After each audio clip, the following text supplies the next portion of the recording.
Essilor mission being improving lives by improving sight. So last year we started actually with I Can Succeed, that we gave out and provided 10,000 glasses to senior high school students who we believe that will have a better life if they are aware that their vision should be corrected.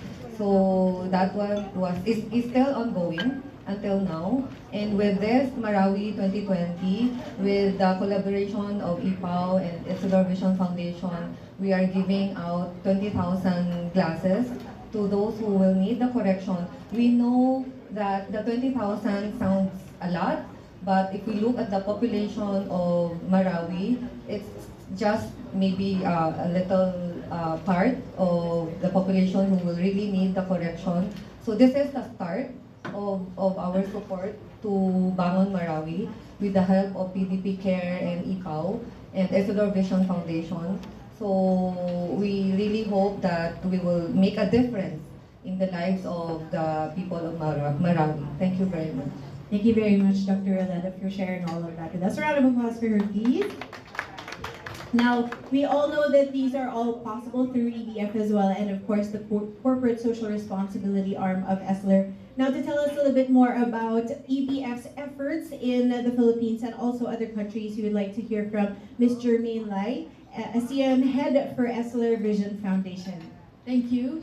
Thank you very much to be here today. It is really our privilege that we can actually see the amount of support that all of you are giving. Without IPAO, without PDP Cares, as well as Task Force Bangon Marawi, we will not be able to do this project. So to give you a little snapshot on who EBF is and why do we exist, EBF, Essilor Vision Foundation, is a philanthropic arm of Essilor that was started 10 years ago in the US. In Singapore, it started in 2014. Why did we start in Singapore? It's largely to have a more coordinated approach so that we can continue to give sight to many people who may not have access to eye care. And that is the 2.5 billion people which Ms. Kathy Park spoke about just now. Globally, we have impacted more than 1 million people who are the everyday people who may not have eye care, access to eye care.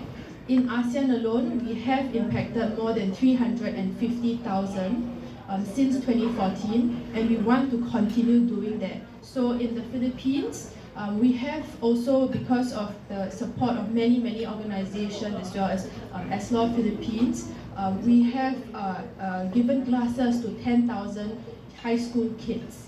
And we will continue to do so this year and continue to do more.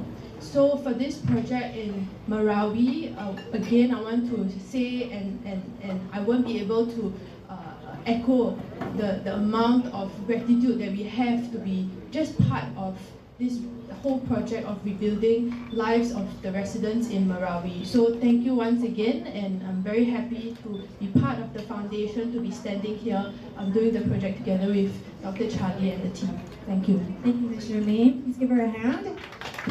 And thank you for educating us a little bit more on EBF's mission. You know, like we've mentioned, vision is something that, proper vision is something that some people can take for granted, but for others it can really change their lives. So thank you for doing this. And of course, it's very heartwarming to hear EBF's efforts to help provide healthy vision to the less fortunate, and also the latest beneficiary is the city of Marawi. So thank you very much for this. And to tell us more about this partnership, let's now hear from Dr. Charlie Ho, the president of the Integrated Philippine Association of Optometrists. Go ahead, sir. Good afternoon, everyone. We launched the project after the president of the Philippines announced the liberation of Marawi in October of 2017.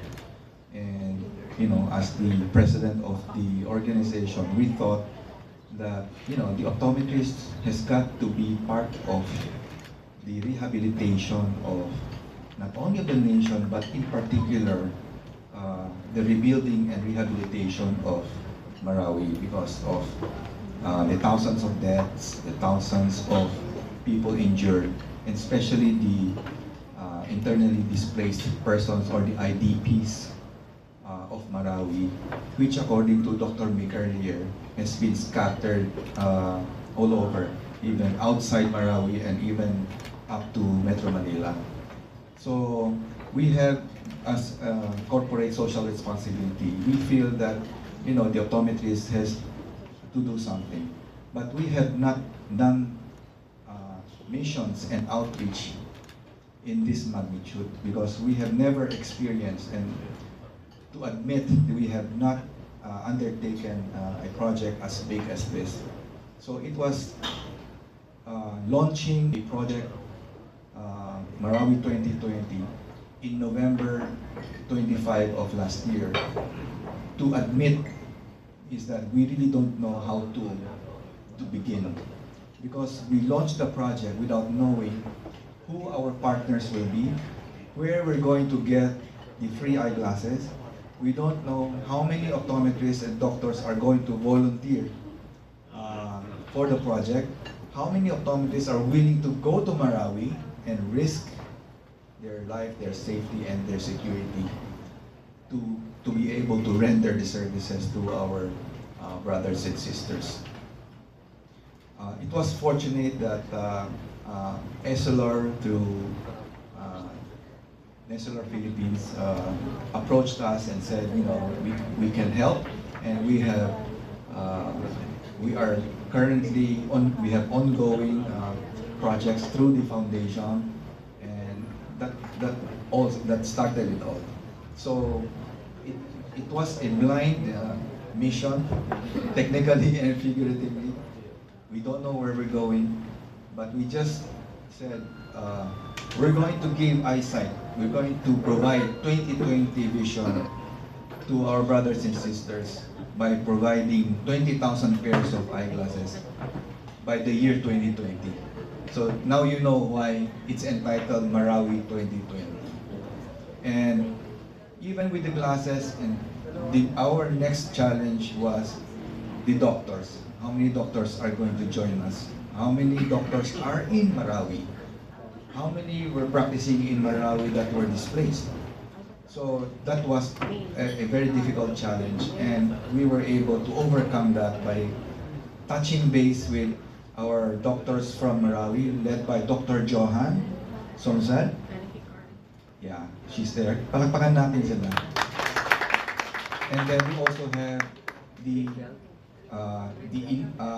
IPAW Iligan Lanao del Sur chapter, led by Dr. Shine Barga.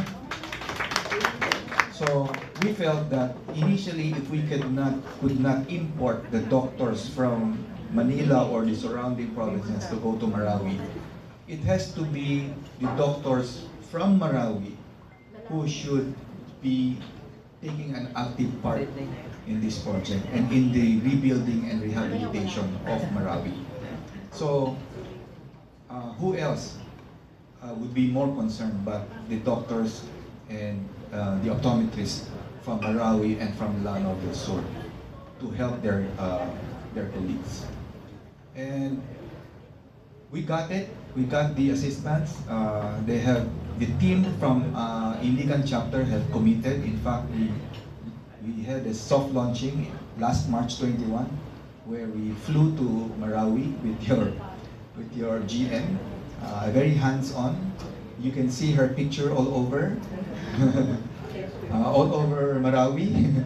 So we visited the 10th city last March 21, and we joined the PDP Laban Cares because incidentally they were doing a relief operations and distributing relief goods. So we just banked on that and just rode with the flow, so we can also avail of the security and the logistics.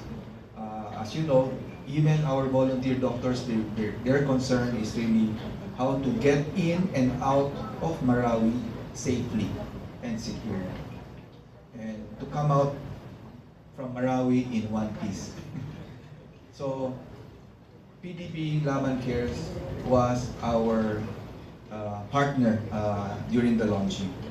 But the rehabilitation of Marawi is undertaken by a multi-sectoral task force, which we call the Task Force Bangon Marawi. So it's a multi-government agency cooperation and coordination. We cannot go into Marawi on our own.